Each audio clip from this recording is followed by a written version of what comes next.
সবথেকে বেশি যদি এই ককরোচ জনতা পার্টিকে সাপোর্ট করে থাকে বা ফলোয়ার্স হয়ে থাকে সেটা পাকিস্তান থেকে। সংখ্যা 49%। অভিজিৎ দীপকে, যিনি একসময় আম আদমি পার্টির একজন কার্যকর্তা ছিলেন, কিন্তু 2023 সালের পর সেই অভিজিৎ দীপকে এই মুহূর্তে রয়েছে বিদেশে। আর সেই অভিজিৎ দীপকেই এই ককরোচ জনতা পার্টি তৈরি করে এবং গত এই সেলফোন বা মোবাইল ফোনের মাধ্যমে তারা সোশ্যাল মিডিয়ায় তারা তাদের প্রতিবাদ, তারা তাদের ক্ষোভটা কার্যত উপড়ে দিচ্ছে।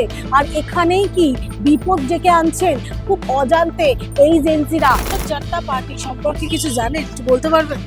আপনি জানেন জনতা পার্টির সম্পর্কে কিছু জানেন? একটু দাঁড়ান না, ককরোচ জনতা পার্টি সম্পর্কে শুনেছেন? শুনেছি, এখন অতটা কিছু বলতে পারছি না। এখন যেখানে আমাদের বিজেপি গভর্নমেন্ট মোদিজি আন্ডারে চলছে, অত স্মুথ গ্রোথ হচ্ছে, তো একটা স্টেটমেন্ট নিয়ে মানে আমাদের জাজের সাহেবের স্টেটমেন্ট, উনি কী পার্টিকুলার অ্যাঙ্গেলে বলতে চাইছিলেন, কি বোঝাতে চাইছিলেন, ওইটা ডিসকাস না করে এইভাবে আক্রোশটা দেখানো ভুল হচ্ছে।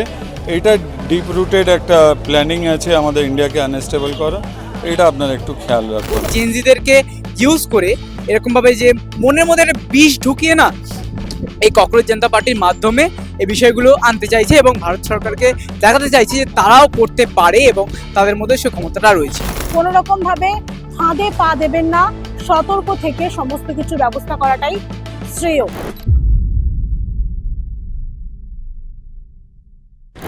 ডিপ স্টেটের নজর কি এবার ভারতের দিকে? ভারতের যে অর্থনৈতিক ব্যবস্থা, সেই ব্যবস্থাকে ভেঙে দেওয়ার জন্য এবার ভারতের যারা জেন জিরা রয়েছে তাদেরকেই ব্যবহার করা হচ্ছে সোশ্যাল মিডিয়াতে। সুপ্রিম কোর্টে এক বিচারপতির মন্তব্যকে কেন্দ্র করে যেভাবে 4-5 দিনের মধ্যে সিজেপি গঠন হলো তা নিয়ে উঠছে একাধিক প্রশ্ন। নমস্কার, আমি তুলিকা রায়, বেঙ্গলি বাটির পর্দায় আপনাদেরকে স্বাগত জানাচ্ছি। সিজেপি অর্থাৎ এই সিজেপি মানে ককরোচ জনতা পার্টি, যে নামটার সঙ্গে আপনারা গত 4-5 দিনে সোশ্যাল মিডিয়াতে নিশ্চয়ই আপনারা জেনে গিয়েছেন।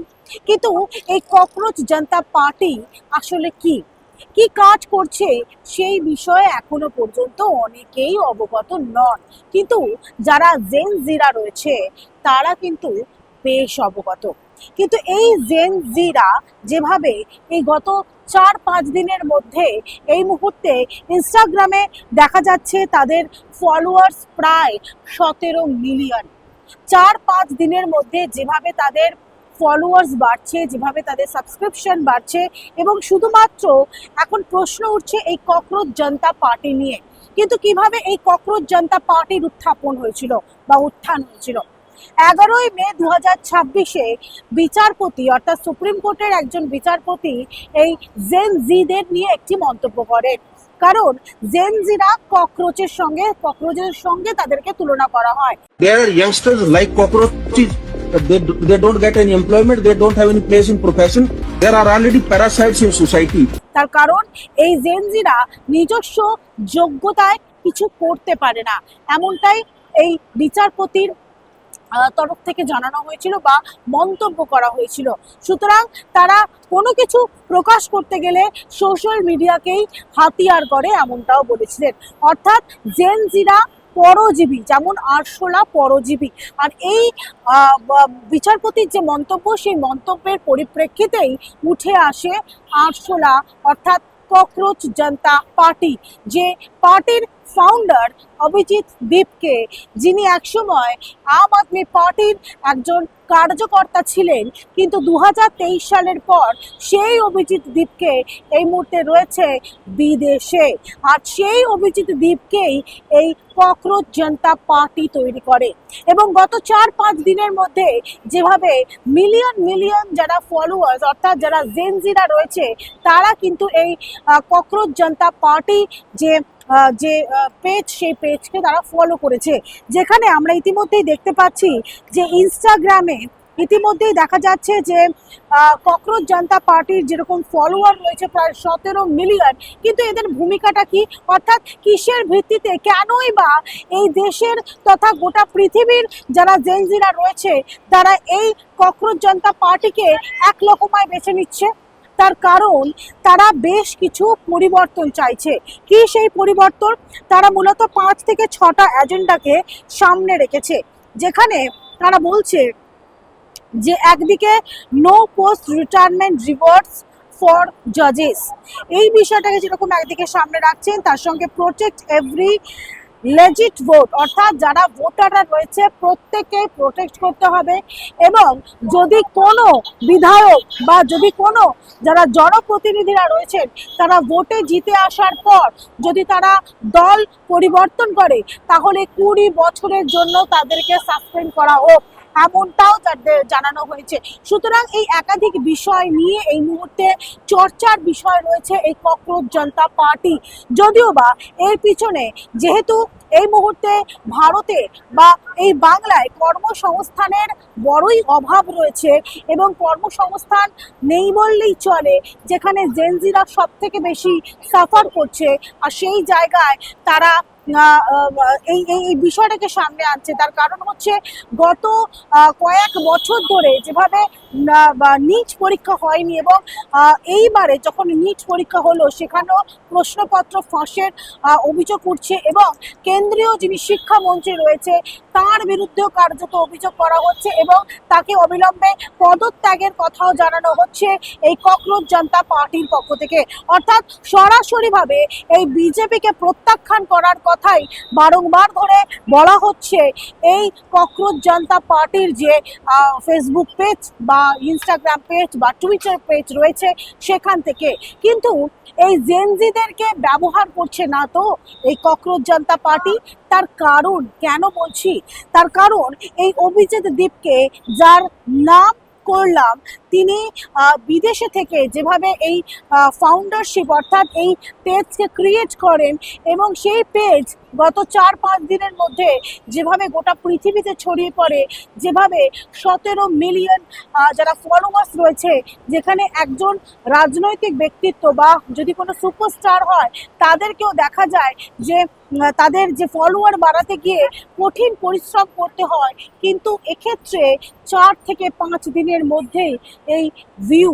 সুতরাং এর পিছনে বা এর নেপথ্যে একটা বড় ষড়যন্ত্র হতে পারে। যারা জেনজিরা রয়েছে তাদের আবেগ, তাদের ভাবাবেগকে কাজে লাগাতে পারে এই মুহূর্তে এই যারা ককরোচ জনতা পার্টির যারা যিনি ফাউন্ডার রয়েছেন তিনি কিংবা অন্য কেউ। তার কারণ একদিকে এই ককরোচ জনতা পার্টির আড়ালে হয়তোবা এই ভারতের যে অর্থনৈতিক পরিস্থিতি সেই পরিস্থিতি খারাপ করে দেওয়ার চেষ্টা হতে পারে।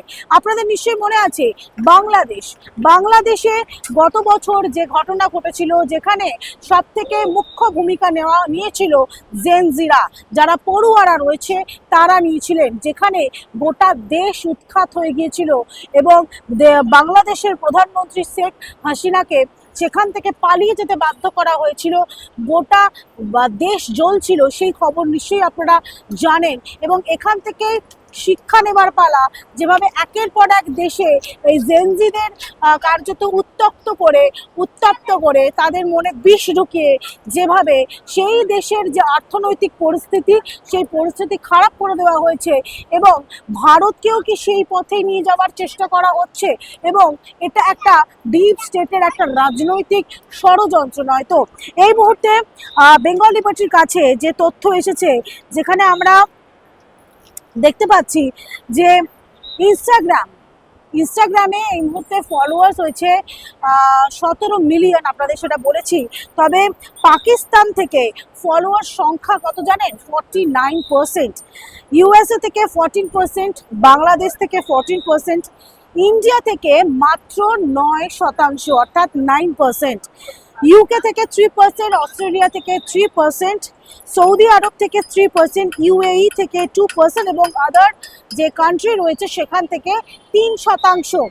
অর্থাৎ সব থেকে বেশি যদি এই ককরোচ জনতা পার্টিকে সাপোর্ট করে থাকে বা ফলোয়ার্স হয়ে থাকে সেটা পাকিস্তান থেকে, সংখ্যা 49%। অর্থাৎ বুঝতেই পারছেন যে এই ভারত গত 10 বছরের ওপর ধরে যেভাবে কাজ করছে এবং প্রধানমন্ত্রী নরেন্দ্র মোদীর নেতৃত্বে যেভাবে এগিয়ে চলছে, ভারত সরকার যেভাবে একের পর এক মুহূর্তর জবাব দিচ্ছে যারা শত্রুরা রয়েছে তাদেরকে, আর সেখানেই সেই জায়গাতেই কি গাত্রদাহ হচ্ছে তাদের, আর সেই কারণেই এই ককরোচ জনতা পার্টি তৈরি করে যারা জেনজিরা রয়েছে তাদের মনের মধ্যে বিষ যে বপন বা বীজ বপন করার চেষ্টা চালানো হচ্ছে। তবে এই মুহূর্তে যদি জেনজিরা সতর্ক না হন তাহলে ঘোরতর বিপদ রয়েছে।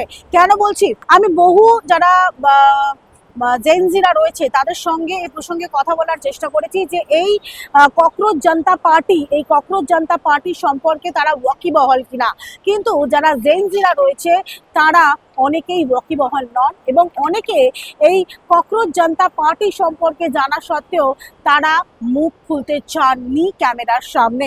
অর্থাৎ তাদের মধ্যে যে ক্ষোভ বা যে বহিঃপ্রকাশ হতে পারে সেটা তারা সামনে আনতে চাইছেন না, সেই কারণেও হয়তো বা তারা ক্যামেরার সামনে কাউকে কোনো কিছু বলতে নারাজ। শুধুমাত্র তারা ঘরের মধ্যে বসে এই সেলফোন বা মোবাইল ফোনের মাধ্যমে তারা সোশ্যাল মিডিয়ায় তারা তাদের প্রতিবাদ, তারা তাদের ক্ষোভটা কার্যত উকরে দিচ্ছে। আর এখানেই কি বিপদ ডেকে আনছেন খুব অজান্তে এই জেনজিরা ভারত সরকারের। তার কারণ তাদের মধ্যে এই বিষ বপন করা হচ্ছে, আর যে বিষ কার্যত রাগে ক্ষোভে পরিণত হতে পারে যে কোনো মুহূর্তে ভারতের জন্য, যা অত্যন্ত দুঃখজনক বা কষ্টজনক হবে। তবে এই মুহূর্তে ভারত সরকারের পক্ষ থেকে টুইটার ব্যান করে দেওয়া হয়েছে, অর্থাৎ ভারতে কোনো রকমভাবে এই ককরোচ জনতা পার্টির যে অ্যাকাউন্ট সেটা ভিজিবল হবে না কারোর কাছে। ইতিমধ্যেই সমস্ত রকমভাবে ব্যবস্থা নেওয়া হচ্ছে ভারত সরকারের পক্ষ থেকে, তার কারণ যারা জেনজিরা রয়েছে তাদের সুরক্ষার জন্য এবং ভারত সরকারের প্রত্যেকটি নাগরিকদের সুরক্ষার জন্য। এ প্রসঙ্গে যিনি একজন ডক্টর তার সঙ্গে আমরা কথা বলেছি এবং জেনজিরাই বা কি বললেন শুনে নিন। জনতা পার্টি সম্পর্কে কিছু জানেন, একটু বলতে পারবেন? আপনি জানেন? জানেন না না, জনতা পার্টি বলছে জানেন না না জানেন না জনতা পার্টি সম্পর্কে কিছু জানেন, বলতে পারবেন? একটু দাঁড়ান না, ককরোচ জনতা পার্টি সম্পর্কে শুনেছেন? শুনেছি, এখন অতটা কিছু বলতে পারছি না এখন। আচ্ছা, কি মনে হয় যে এই যে জেনজিরা যে এতটা সাপোর্ট করছে, এটা কি মনে হয় যে ভারতের যে অর্থনৈতিক ব্যবস্থাকে শেষ করার জন্য একটা পরিকল্পনা? ওই নিয়ে এখন কিছু বলতে পারছি না। ককরোচ জনতা পার্টি যেটা ককরোচ জনতা পার্টি, হ্যাঁ হ্যাঁ হ্যাঁ, শুনেছেন? ওই স্টুডেন্টরা যেটা যারা জেনজিরা যেটা করেছে, হ্যাঁ হ্যাঁ। তো এটা কি মনে হয় যে শুধুমাত্র এই জেনজি, ইন্ডিয়ার মধ্যে 9% যারা জেনজি রয়েছে তারা এটাতে তারা সাবস্ক্রাইব করেছে, কিন্তু বাকি সব পাকিস্তানে 49%, মানে এটা কি ভারতের যে অর্থনৈতিক ব্যবস্থাকে শেষ করার জন্য ডিপ স্টেটের একটা পরিকল্পনা, কি মনে হয় আপনার? এটা 100%। কেন এইরকম একটা অস্থির ভারতে যেভাবে গ্রোথটা চলছে গত 15 বছর ধরে, এইটা নিশ্চয়ই এর মধ্যে ইন্টারন্যাশনাল হাত আছেই, নাহলে পাকিস্তান থেকে এরকম সাপোর্ট পাওয়া অসম্ভব ছিল। ইউএই থেকে শুরু করে যে সমস্ত দেশ রয়েছে সমস্ত দেশের প্রায় 4%, 3%, এবং পাকিস্তান বাংলাদেশে সেই পার্সেন্টেজের সংখ্যাটা অনেক বেশি। হ্যাঁ হ্যাঁ, তো এইটা দেখুন, এরা কোনোদিন চায় না ইন্ডিয়া ডেভেলপিং কান্ট্রিজের মধ্যে আসো, আর যেখানে আমাদের বিজেপি গভর্নমেন্ট মোদিজি আন্ডারে চলছে অত স্মুথ গ্রোথ হচ্ছে। তো একটা স্টেটমেন্ট নিয়ে মানে আমাদের জাজের সাহেবের স্টেটমেন্ট, উনি কী পার্টিকুলার অ্যাঙ্গেলে বলতে চাইছিলেন, কি বোঝাতে চাইছিলেন, ওইটা ডিসকাস না করে এইভাবে আক্রোশটা দেখানো ভুল হচ্ছে। এইটা ডিপ রুটেড একটা প্ল্যানিং আছে আমাদের ইন্ডিয়াকে আনস্টেবল করা, এটা আপনারা একটু খেয়াল রাখুন। খুব অদ্ভুত বিষয়, আমি যখন আজকে এখানে কথা বলছিলাম অনেক জেনজিরা অনেকে জানেন এই সিজেপি ব্যাপারে, অনেকে আবার জানেন না, কিন্তু যারা জানেন অনেকে অ্যাভয়েড করে বেরিয়ে যাচ্ছেন। হ্যাঁ, কেন ওদের সাথে কথা বলতে গেলে ভিতরে চাপা কথা তো কিছু না কিছু বেরিয়ে যাবে। দেখুন, আমি আপনার সামনে সত্যি কথা বলছি, আপনি হঠাৎ আমাকে রাস্তার মধ্যে দাঁড় করে দিলেন, তো আমার বলতে কোনো দ্বিধাবোধ নেই। তো ওরা অ্যাভয়েড করতে চাইছে কি এটা কোথাও না কোথাও মানে ডিপ রুটেড যে ইয়েটা অ্যাঙ্গেলটা আছে ওইটা সামনে আসুক, এটা ওরা চাইছে না। আচ্ছা, এর মধ্যে যে এই ইন্ডিয়া ইতিমধ্যেই টুইটার থেকে ব্যান করে দিয়েছে, এই সিজেপিকে ব্যান করে দেওয়া হয়েছে ইন্ডিয়া থেকে। অভিজিৎ ডিপটে যার নাম উঠে আসছে, তিনি একসময় আপ পার্টি করতেন এবং এই মুহূর্তে তিনি বিদেশে শিফট করে গিয়েছেন, কি বলবেন এই বিষয়ে? দেখুন ম্যাডাম, আম আদমি পার্টি একটা ব্যাকগ্রাউন্ড ছিল, আমেরিকা ফান্ডিং নিয়ে অরবিন্দ কেজরিওয়ালজি ওইটা চালিয়েছিলেন। এবার ওই অ্যাঙ্গেলে ওনার সাথে যারা যুক্ত আছে তারা তো 100% ফরেন কন্ট্রিবিউশনে চলবে নি। আর জর্জ সোরস আজ থেকে না অনেক দিন আগে থেকে চেষ্টা করছে ইন্ডিয়াকে আনস্টেবল করার জন্য। তো আমাদের সবাইকে একটু জাগ্রত থাকতে হবে, আমাদের মেন্টালিটিকে ঠিক মতন রাখতে। ইউথকে, হ্যাঁ, বিশেষত ইউথকে। ইয়েস, কেন আমাদের ইন্ডিয়া হচ্ছে ম্যাক্সিমাম ইউথদের কান্ট্রি, তো ইউথরা যদি না জাগৃত থাকে তাহলে কে সামলাবে আগামী দিন? তো ওদেরকেই দায়িত্ব নিতে হবে। শুনলেন তো, একদিকে যিনি ডক্টর, তিনি, তার সঙ্গে আমাদের রাস্তায় পরিচয় হয়েছে এবং তিনি যে বিষয়টাকে উত্থাপন করলেন, অর্থাৎ অনেকেই রাগের বহিঃপ্রকাশ করতে চান না জেনজিরা, সে কারণে হয়তো তারা এই কথাটা সামনে আনতে চাইছেন না। কিন্তু আমার সঙ্গে আমারই এক সহকর্মী রয়েছে সিদ্ধার্থ দে, সেও জেনজির তালিকায় পড়ে। আমি একটু তার সঙ্গে কথা বলার চেষ্টা করব, তার কারণ হচ্ছে এই ককরোচ জনতা পার্টি সম্পর্কে তার কি ধারণা, তার কি মত, সেটা আমি একটুখানি শুনে নেব। আচ্ছা সিদ্ধার্থ, আমরা দেখেছি যে যেভাবে এই জেনজিরা অনেকের সঙ্গে কথা বলার চেষ্টা করেছে, কিন্তু জেনজিরা কথা বলতে চাইছে না, কিন্তু তুমিও একজন জেনজি। কি মনে হয় যে এই যে ককরোচ জনতা পার্টি সম্পর্কে তোমার কি ধারণা, বা কি মনে হয় যে ভারত সরকারকে নষ্ট করার জন্য বা অর্থনৈতিকভাবে পঙ্গু করার জন্যই ডিপ স্টেটের একটা কি বড় ষড়যন্ত্র? দেখো তুলিকাদি, একেবারেই আমি তোমার সাথে তোমার প্রশ্নের উত্তরগুলো দেবো। এই যে জেনজি বা এই ককরোচ, এই বিষয়টা নিয়ে আমি আসবো। প্রথমে বলি জেনজিরা হচ্ছে রেভলিউশনের সেকেন্ড অর্থ, এবং দ্বিতীয় হচ্ছে ককরোচ জনতা পার্টি। এটা নিয়ে যেটা আমার মতামত, আমি অন্তত মনে করি, কারণ এই যে ককরোচ জনতা পার্টির যে ফাউন্ডেশন বা যেখান থেকে ককরোচ জনতা পার্টি আসছে সেটা হচ্ছে ইউনাইটেড স্টেট। আর ভারতে ইউনাইটেড স্টেটের মানে কোনো রকমভাবে ওরা কোনো প্রভাব ফেলতে পারছে না। ওরা ট্যারিফের বিষয়টা আনলো, ওরা তারপরে ধীরে ধীরে অনেক রকমভাবে ভারতকে ক্ষতিগ্রস্ত করার চেষ্টা করেছে, তেল বন্ধ করে দেওয়ার চেষ্টা করেছিল, কিন্তু এখন কোনো রকমভাবেই কিছু ঘটলো না। অবশেষে তারা এই যে মানে বিশেষ করে জেনজিদেরকে ইউজ করে এরকমভাবে যে মনের মধ্যে একটা বিষ ঢুকিয়ে না, এই ককরোচ জনতা পার্টির মাধ্যমে এই বিষয়গুলো আনতে চাইছে এবং ভারত সরকারকে দেখাতে চাইছে যে তারাও করতে পারে এবং তাদের মধ্যে সে ক্ষমতাটা রয়েছে। দেখলেন তো, একদিকে যারা জেনজিরা রয়েছে তাদের অনেকেই জানেন, অনেকেই জানেন না এবং অনেকেই ক্ষোভের বহিঃপ্রকাশ করতে চাইছেন না, কিন্তু যারা সতর্ক জেনজি তারা কিন্তু চাইছে ভারত সরকারকে বাঁচাতে। এবং আপনাদের উদ্দেশ্যে এটাই বলার শুধুমাত্র যে কোনো রকমভাবে সোশ্যাল মিডিয়ার তরফ থেকে যে সমস্ত ভিডিও বা যে সমস্ত পেজ আপনারা দেখতে পাচ্ছেন এই মুহূর্তে, কোনো রকমভাবে ফাঁদে পা দেবেন না, সতর্ক থেকে সমস্ত কিছু ব্যবস্থা করাটাই শ্রেয়। আপনারা এতক্ষণ দেখছিলেন বেঙ্গল লিবার্টি। এই ভিডিও যদি ভালো লাগে তাহলে লাইক, কমেন্ট, শেয়ার, সাবস্ক্রাইব করতে ভুলবেন না এবং আপনাদের মতামত অবশ্যই আপনারা জানাবেন যে এই ককরোচ জনতা পার্টি সম্পর্কে আপনাদের মতামত ঠিক কি। www.bengalliberty.com এ আপনাদের জন্য সমস্ত খবর সাজানো রয়েছে। স্বাধীন কাজহীন গেরিলা সাংবাদিকতার পাশে দাঁড়ান। অসংখ্য ধন্যবাদ।